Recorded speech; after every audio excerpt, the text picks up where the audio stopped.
This is E&P Reports, a vodcast from Editor and Publisher Magazine, the authoritative voice of news media since 1884, serving newspapers, broadcast, digital, and all forms of news publishing.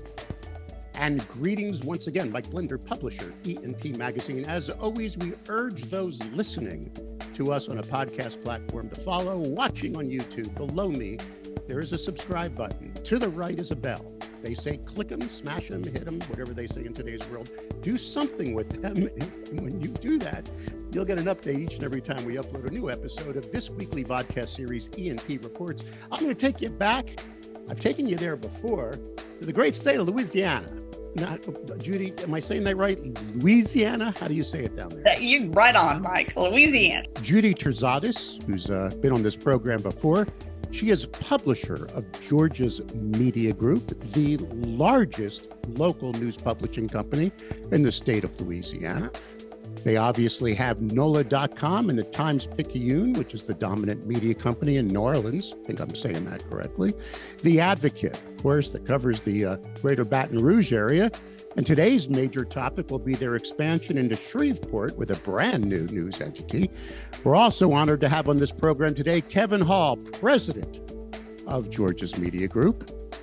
Thank you. Thank you. I'm thrilled to be here, Mike. My first time. Thrilled to have you. First time. Judy gets a special jacket now. I think it's her third appearance. Barbara Leader. Barbara, you're the brand new managing editor of the Shreveport-Bossier City Advocate. All right, we're here to talk about an expansion. And the reason this is a big story, and I want to just, with you guys, is everybody's downsizing. Not everybody, but there's so much talk about downsizing. Let's cut back on news coverage. Let's cut back on people. Let's just, go through the motions. Certain companies today see opportunity there. Judy, we're going to talk about that because you're all in, right? You've invested a lot of energy, effort, and of course, capital into bringing new news coverage into Shreveport. And that'll be our topic, right? Absolutely.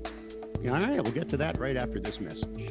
This episode of E&P Reports is exclusively sponsored by Blocks Digital, formerly Town News. Even though the name has changed, their commitment to the media industry is as strong as ever. Blocks Digital is now even better positioned to deliver integrated solutions like content management, audience development, advertising revenue, video management, and more.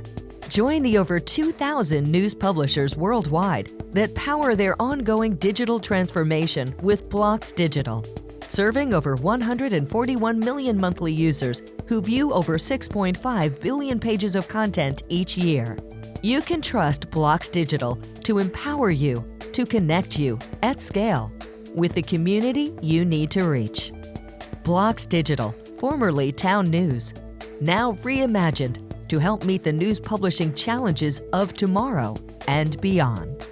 Learn more at blocksdigital.com. All right, Judy, let's start with you first. You did really well. I mean, you guys pretty much have just won awards, done amazing things, got through COVID in the largest population center in Louisiana, down in New Orleans. And why the heck are you looking to go beyond Baton Rouge and New Orleans now? Why Shreveport? Why this expansion? There's already a paper of record there. I know we're not going to spend a lot of time on this show because you have too much class to start trashing Gannett and talk about how they downsize their newsroom or cut back on printing days or they print 65 miles away. Let's not discuss that, okay? I'm not even going to bring it up, but it's already out there. Why are you looking into Shreveport now? What is your motivation to bring a whole new news entity there? A lot of our success is really derived from our owner who, we are privately held, and our owner really pushes our leadership team to grow the company. I mean, he really, when he purchased the Advocate in 2013, his heart was he wanted to make sure that local journalism thrives in the entire state of Louisiana. So he quickly expanded into New Orleans to go head to head with the TP, and then also in Lafayette. And in 2019, we purchased from Advance the Times-Picayune and NOLA.com. And with that acquisition, it really doubled the size of our company, and we became, even in a bigger way, Louisiana's news organization. We had the greatest reach of any news organization in the state by far. And what we have found, Mike, is through several of our reporting resources that are on our rural desk, our community rural desk, we were sending reporters up to Shreveport on bigger stories and kept hearing that really there's no local reporting of any size in that market. And so Kevin, myself, and Renee Sanchez, our executive editor, said, there might be something here. It might be time to expand into Shreveport. So we went on a 3-month listening tour. And what we heard was, almost jaw-dropping of instances of people, where do you get your news? We would ask in a listening tour, and they would literally say to us, well, there's this guy on Facebook. And he sometimes goes to city council. And it just was not what that market, it's the 3rd largest metro area in the state. And it just really wasn't getting the coverage it deserved. So that was the genesis, a lot of listening, talking to the people in the community about what they wanted. And then we started to spin up our plans. But it was 3 months of being really diligent at getting in front of as many people as we could. All right. So you did your due diligence. You went into the market, you talked to city leaders, you talked to newsmakers. I'm sure you talked to average consumers to figure out their goals, needs, and desires. Did you have any clout going in? Did they know who you were, Kevin? Has Georgia's Media Group now, when you said, because you guys were small, and then now you're grown. When you came in there, did they say, thank God there's this news organization coming into our city? Did you guys go in, Kevin, with a lot of juice, as they say? How did it feel? Yeah, so the Advocate brand, it really is a statewide brand, whereas the Times-Picayune in New Orleans and NOLA.com is international. Yes. So a lot of folks know the Advocate brand, particularly for our political coverage, for our LSU sports coverage. Those two types of content alone. So, and you've got a lot of LSU fans in the northwest part of the state and alums. Certainly people are interested in Louisiana politics. They're very interesting. That's for sure. So let me just take Barbara in now. Barbara Leader. Barbara, you just heard Judy say something. She did due diligence into that market and said, well, the community said these words. I'm quoting Judy now, but I'm paraphrasing. We're getting our news coverage from Facebook. Let me remind you again, Barbara, good or bad, right or wrong, you type in newspaper Shreveport into Google, what comes up is the Shreveport Times.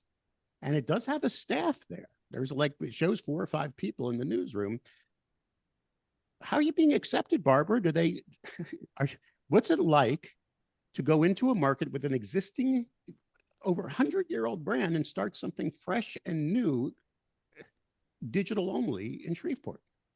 I think the pre-work that was done, listening to her, talking to the community, finding out about what they wanted, which was absolutely local journalism, is what has allowed us to come into this community.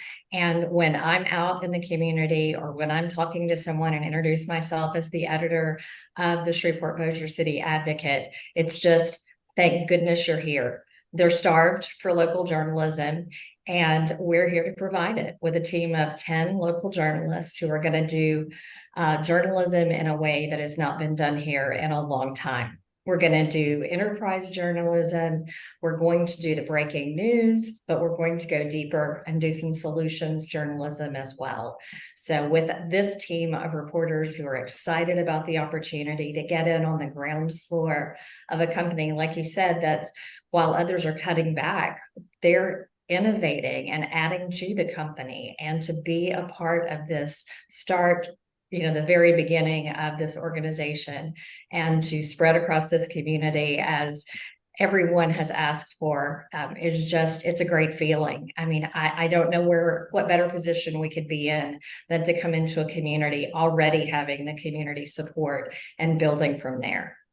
You have a physical. One thing about expansion, I mean, and we've talked about this before, we've gone all in on fundraising grants for our journalists. And so as we were on our listening tour, we were very, very explicit saying we want to bring a 10-person newsroom to Shreveport. If we did it on our own financials, we could probably afford 2 or 3 reporters. But if you come to the table as a contributor and you invest in local journalism, we feel like we can raise enough funds with your help, whether it's a donor level, it's a business leader size, it's somebody wealthy in the community, or it's a national foundation. We think we can fund 10. And we explained really, our business model where advertising, really has been on the decline. And for us to have a 3-legged stool with subscription-based, consumer revenue, with advertising revenue, with the third leg on the stool has to be grant funded. So we went in with a goal of raising $1.5 million for 3 years. It would cover 3 years. Now, I will tell you, it doesn't quite cover all 10 for 3 years. No. Our editor kept he kept saying, but we need one more here and one more here. But we believe in the community and we believe in the mission. And so we feel like that we can get to that 1.5. We're sitting almost at 500 right now. So we got the first year along with the advertising that Kevin has been able to sell as well. So we're off to a good start, but that fundraising piece is really critical.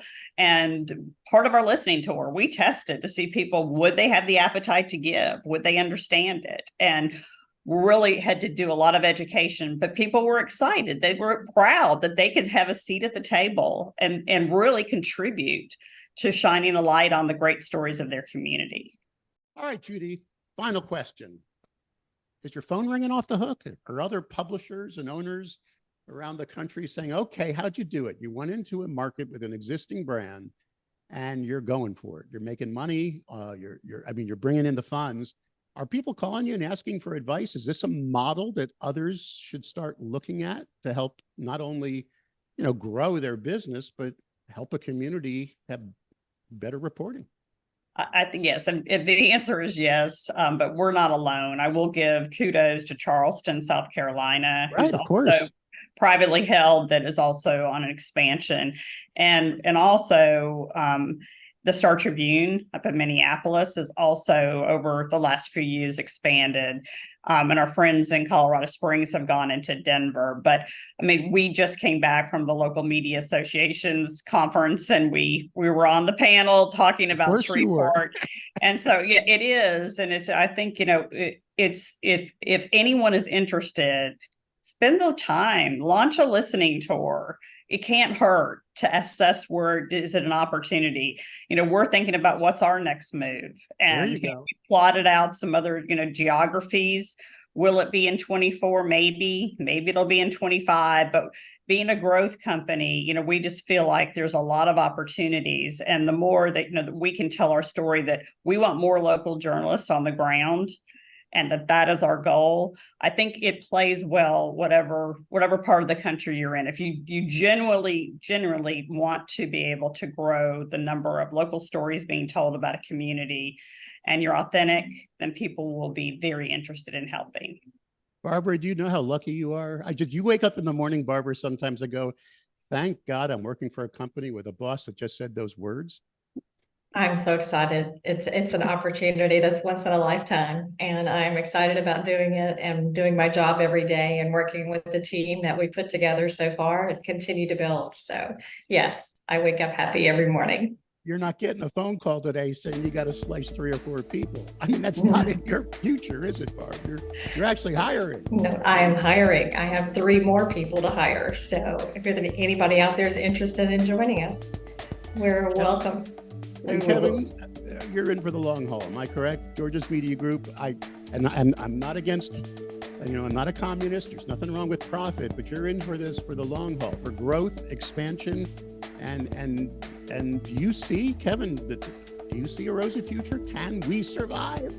Oh, absolutely, absolutely, Mike. And it's when you talk when you talk to our team, when you talk out in the community, to hear the excitement. And again, it's just our belief is that we're a growth company, and I'll just echo that. And we don't think of it any other way. And so we're not in retraction. We're all about growth. And you feel that when you meet with our team, whether it's our sales team or our journalists. We have high expectations, and we like to meet those. Well, there you go, Judy. Judy, keep up the good fight. Thank you so much for your valuable time. Kevin, president of Georgia's Media Group, thanks for just making us all feel good about growth again and expansion. And Barbara, get to work. Get out, do that enterprise journalism, get those church suppers, just do the blocking and tackling. And I'm sure as you grow that audience, Clifton, we wish we had him on the program, but I'm sure Clifton will be able to leverage that audience more and more and help local businesses grow and prosper. Thanks all of you for your valuable time. We really appreciate it. Thank you.